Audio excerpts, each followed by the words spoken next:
चले, आपकी बुक में सबसे पहले जो है वो किसके बारे में लिखा हुआ है? सबसे पहले है लिवर के बारे में।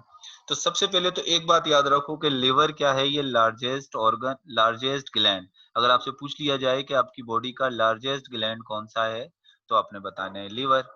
और अगर पूछा जाए कि लार्जेस्ट ऑर्गन कौन सा है आपकी बॉडी का, इंटरनल जो ऑर्गन होते हैं, तो वो भी बताओगे, वो भी लिवर। हो गया ये। उसके बाद फिर जो है वो it is reddish brown in colour. Colour इसका कैसा होता है? रेडिश ब्राउन होता है।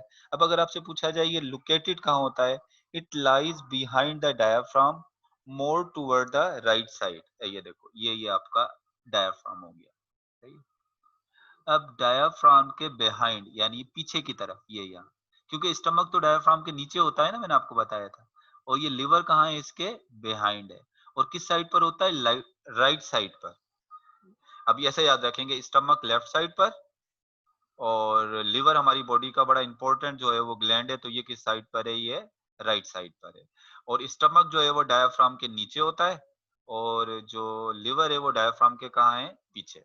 ये से आपने याद रखना है इसकी लोकेशन, के लिवर की लोकेशन कहाँ होती है। अब चलें, अगर मैं लिवर को ऐसे बाहर निकाल लूं, तो कहता है इट इज जो है वो it has two two main lobes. Liver की दो टू मैन लोब्स हो गई, एक लोब ये हो गई और एक लोब ये हो गई। टू लोब जो है वो लिवर की हो गई, एक लोब मैंने ये बना दी।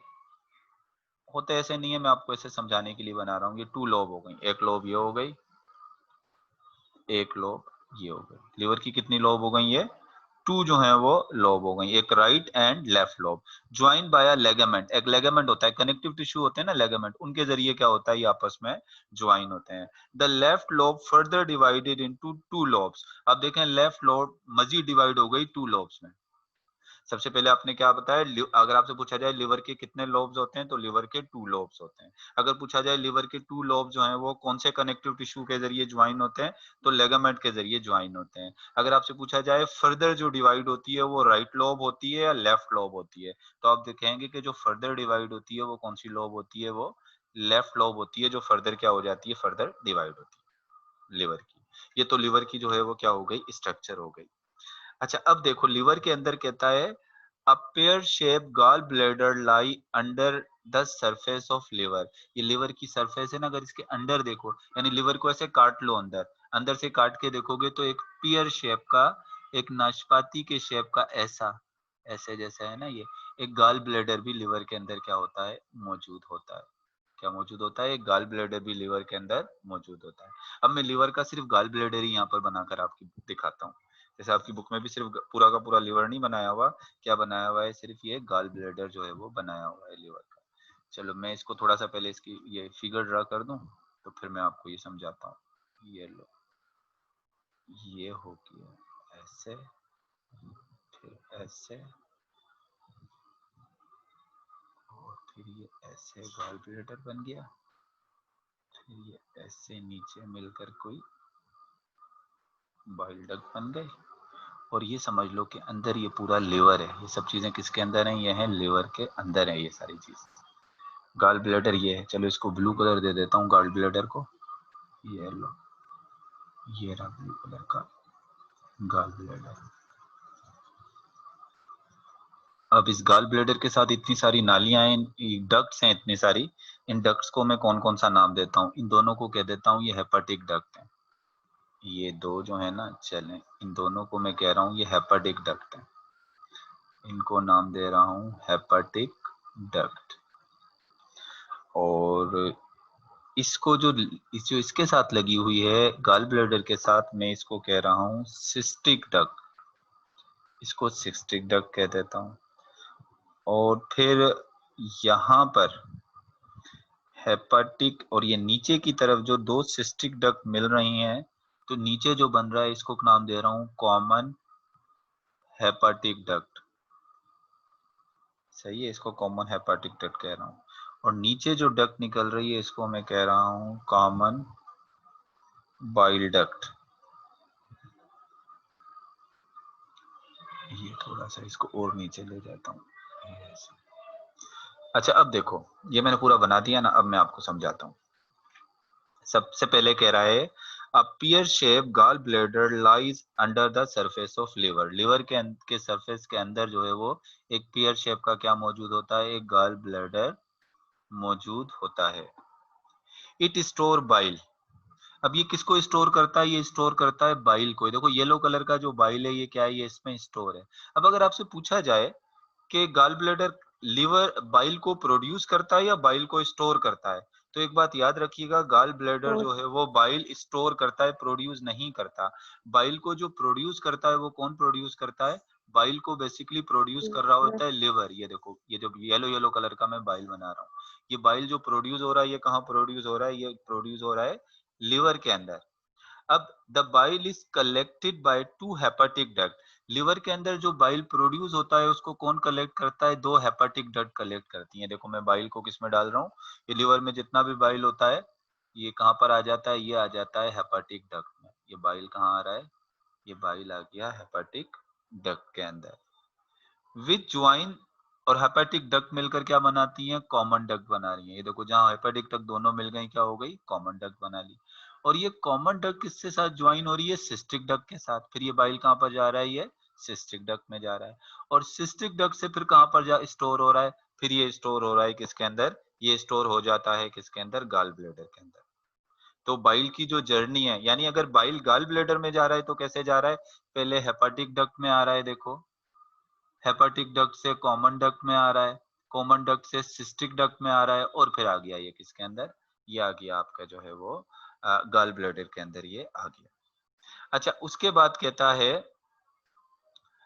Forming a common bile duct with join. इसके बाद अब ये तो आ गया, लेकिन अब जब आपका ड्यूडेनम के अंदर फूड आ जाता है, ड्यूडेनम के अंदर जैसे ही एसिडिक फूड आता है, तो एसिडिक फूड जो है वो फिर स्टिमुलेट करता है किसको, वो स्टिमुलेट करता है कि अब आपका जो है वो बाइल सीक्रेट हो। यानी बाइल अब सीक्रेट होके जब आपका एसिडिक फूड किस में आएगा, ड्यूडेनम में, तो फिर बाइल सीक्रेट होके कहाँ जाएगा, ड्यूडेनम में। अब उस वक्त जिस वक्त बाइल को सीक्रेट होना होगा तो ये बाइल कहाँ से चलेगा, ये गॉल ब्लैडर में जो स्टोर बाइल था वो जाएगा ऐसे सिस्टिक डक्ट में, फिर एक बाइल फिर कॉमन बाइल डक्ट में आ जाएगा, फिर किस में आ जाएगा वो, बाइल डक्ट में आएगा, ऐसे ऐसे बाइल डक्ट में चला गया। बाइल डक्ट आगे चलकर किसके साथ ज्वाइन कर लेगी, बाइल डक्ट मिल जाएगी किसके साथ, यहाँ पर पेनक्रियाज होगा, और फिर पेनक्रियास से क्या निकल रही होगी, ये ग्रीन कलर की क्या निकल रही है, ये पेनक्रियाटिक डक्ट निकल रही है। बाइल डक्ट किसके साथ मिल जाएगी, पेनक्रियाटिक डक्ट के साथ मिल जाएगी। और बाइल डक्ट और पेनक्रियाटिक डक्ट मिलकर एक कॉमन डक्ट, कॉमन जो है वो हेपाटिक पेनक्रियाटिक डक्ट, ये जो इससे इससे होती हुई जो है ये बाइल किस में चला जाएगा, बाइल पेनक्रियाटिक जूस के साथ जो है वो इसमें ड्यूडेनम में चला जाएगा। ये पूरा का पूरी इसकी जो है वो जर्नी है। समझ आ गया, सबसे पहले बाइल लिवर में बनेगा, फिर लिवर से बाइल जाएगा गॉल ब्लैडर में, गॉल ब्लैडर में स्टोर होकर रहेगा। जैसे ही जरूरत होगी ड्यूडेनम में तो वो जो बाइल स्टोर होगा वो बाइल डक्ट के जरिए ड्यूडेनम की तरफ जाएगा, लेकिन डायरेक्ट नहीं चला जाएगा ड्यूडेनम की तरफ, पहले वो मिलेगा हेपाटिक उससे पेनक्रियाटिक डक्ट से, और पेनक्रियाटिक डक्ट और हेपाटिक डक्ट दोनों मिलकर एक कॉमन डक्ट बनाएंगी। फिर वो कॉमन डक्ट जो है वो किसमें खुल जाएगी, वो जो है वो ओपन इनटू द ड्यूडेनम, वो ड्यूडेनम के अंदर ओपन हो जाएगी। ये तो बात हो गई किसकी, ये तो बात हो गई बाइल की। डाइजेशन में जो लिवर काम करता है, डाइजेशन में लिवर का काम यही है कि वो क्या करता है, वो बाइल जो है वो प्रोड्यूस कर कर हमारे ड्यूडेनम को जो है वो क्या देता है, बाइल देता है। और बाइल के मैंने फंक्शन आपको बता चुके हैं कि एमल्सिफिकेशन ऑफ फैट का काम करता है बाइल, और दूसरा क्या काम करता है, जो न्यूट्रलाइज करता है किसको, एसिटिक काइम को जो है वो न्यूट्रलाइज जो है वो करता है। अच्छा इसके अलावा लिवर के और कौन कौन से काम है, ये काम तो मैं आपको जो है वो पहले क्या है, जब सेकंड ईयर की बुक चैप्टर जो था लिवर का उसमें भी बता चुका हूँ उसके फंक्शन। तो हमारा लिवर तो मेटाबॉलिक फैक्ट्री है, मतलब ज्यादातर मेटाबॉलिक रिएक्शन कहाँ होते हैं, ये तो एक मेटाबॉलिक फैक्ट्री है जिसमें ज्यादातर मेटाबॉलिक क्या होते हैं, रिएक्शंस होते हैं। अब कौन कौन से काम करता है, सबसे पहले तो डिटॉक्सिफिकेशन एंड स्टोरेज ऑर्गन। अब डिटॉक्सिफिकेशन आपको पता है, हम जो दवाइयां वगैरह खाते हैं या हम कोई इस तरह की कोई चीजें ले लेते हैं जिनमें कोई टॉक्सिसिटी होती है, तो उसको डिटॉक्सिफाई कौन करता है, उसकी डिटॉक्सिफिकेशन कौन करता है, लिवर। जब हमारे फूड के अंदर भी अगर कोई टॉक्सिक मटेरियल मौजूद है तो आपको पता है हमारा फूड डायरेक्ट तो ब्लड में नहीं जाता, पहले वो कहाँ जाता है, पहले वो लीवर के अंदर जाते हैं उसके। तो लीवर क्या करता है, उसको डिटॉक्सिफाई करता है, तो एक तो डिटॉक्सिफिकेशन का काम करता है, स्टोरेज का ऑर्गन भी है। अब आपको पता है कि लीवर के अंदर हमारी ग्लूकोज जो है वो स्टोर होती है किसकी शक्ल में, ग्लाइकोजन की शक्ल में जो है वो स्टोर होती है, तो स्टोरेज ऑर्गन का काम कर रहा है। Its function to is to maintain appropriate quantity level of nutrient in the body। मतलब एक होम्योस्टेसिस का भी काम कर रहा है, न्यूट्रिएंट को हमारे बॉडी के अंदर उसको एक अप्रोप्रिएट लेवल रखता है, मतलब जितनी ग्लूकोज आपकी बॉडी को चाहिए उतनी ग्लूकोज दे देता है, बाकी ग्लूकोज अपने पास क्या है, ग्लाइकोजन की शक्ल में जो है वो स्टोर कर लेता है। जैसे आपकी बुक में लिखा हुआ है कि इट परफॉर्म इन 3 ways, मतलब न्यूट्रिशन के लेवल को जो मेंटेन करता है वो 3 तरह से करता है। एक तो सबसे पहले क्या करता है, surplus amount of glucose is deposited in the liver cell after every meal. यानी आप जितनी दफा भी खाना खाओगे, हर खाने के बाद जो एक्स्ट्रा ग्लूकोज होगी वो आपका लिवर क्या करेगा, अपने अंदर जो है वो स्टोर कर लेगा। Here glucose is transform into glycogen in the presence of insulin, a hormone release from the pancreas. यानी इंसुलिन की प्रेजेंस के अंदर आपका ग्लूकोज जो है वो किस में कन्वर्ट हो जाता है, ग्लाइकोजन के अंदर कन्वर्ट हो जाता है। तो स्टोर कर लेता है किसको, ग्लाइकोजन को, जो है ग्लूकोज को ग्लाइकोजन की फॉर्म में स्टोर कर लेता है। The glycogen can later be hydrolyse through glucagon for energy to meet the body's energy requirement. अब कहता है जब आप अगर आपने जितनी दफा आप खाना खाओगे तो आपका क्या होगा, ग्लूकोज ग्लाइकोजन में कन्वर्ट हो जाएगा। लेकिन अगर आप फास्टिंग में हो, आप खाना नहीं खा रहे हो, तो उस वक्त भी तो बॉडी को ग्लूकोज की जरूरत होगी ना। तो आपके लिवर के अंदर जो ग्लूकोज स्टोर होगा किसकी फॉर्म में, ग्लाइकोजन की फॉर्म में जो ग्लूकोज स्टोर है ये, फिर क्या होगा, ये ग्लाइकोजन हाइड्रोलाइज हो जाएगा, ग्लाइकोजन ब्रेक डाउन हो जाएगा किसमें, ग्लूकोज में। और आपकी बॉडी को जो ग्लूकोज प्रोवाइड करेगा ये ग्लाइकोजन ही प्रोवाइड करेगा, क्योंकि अब आप खाना तो खा नहीं रहे हो और आपकी बॉडी को एनर्जी चाहिए, एनर्जी कौन देगा, ग्लूकोज देगा। तो ग्लूकोज अब कहाँ से आएगा, उसी ग्लाइकोजन से आएगा जो आपके लिवर ने क्या किया था, जो आपके लिवर ने जो है वो स्टोर कर लिया था। इसके अलावा amino acid are store and after deamination, deamination का मतलब क्या है, removal of ammonia which form the urea. अब कहता है अमाइनो एसिड हमारे लिवर के अंदर स्टोर होते हैं, लेकिन अमाइनो एसिड या प्रोटीन को बहुत ज्यादा हमारा लिवर स्टोर नहीं कर सकता। अमाइनो एसिड की फौरन डीअमाइनेशन हो जाती है, यानी उसमें से अमोनिया निकल जाता है। बाकी जो अमाइनो एसिड का पार्ट है वो ग्लूकोज में कन्वर्ट हो जाता है, और अमोनिया जो है वो किस में कन्वर्ट हो जाता है, वो यूरिया के अंदर कन्वर्ट हो जाता है। ये काम भी कौन करता है, लिवर करता है।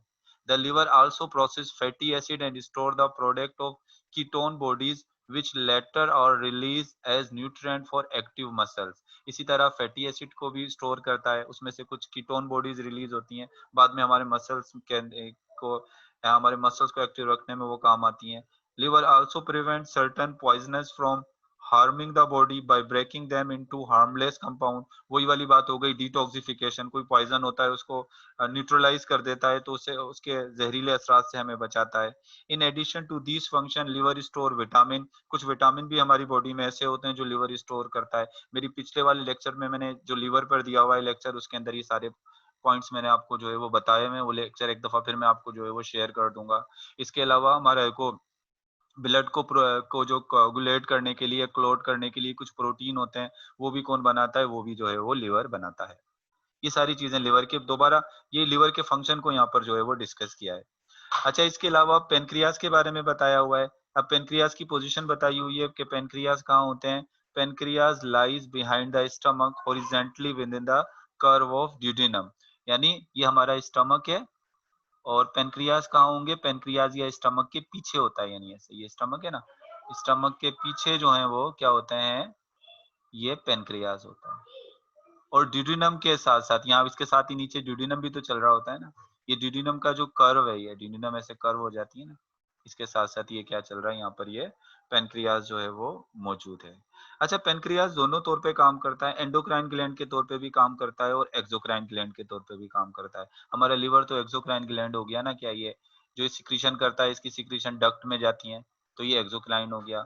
और जो हमारा पेनक्रियाज है ये एक्सोक्राइन ग्लैंड भी है और एंडोक्राइन ग्लैंड भी है।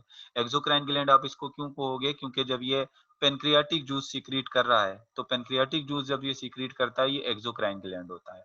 और जब ये हार्मोन रिलीज करता है इंसुलिन और ग्लूकागोन, तो उस वक्त ये कौन सा वाला ग्लैंड होता है, उस वक्त जो है ये एंडोक्राइन ग्लैंड के तौर पर जो है वो काम करता है। तो ये कुछ चीजें थी किसके बारे में, पेनक्रियाज और लीवर के बारे में मैंने ये आपको बता दी। हो गया ये पेनक्रियाज और लीवर का। अब आपका जो है वो एक चीज यहाँ पर सिर्फ जो है वो रह गई है, जो मुझे डिस्कस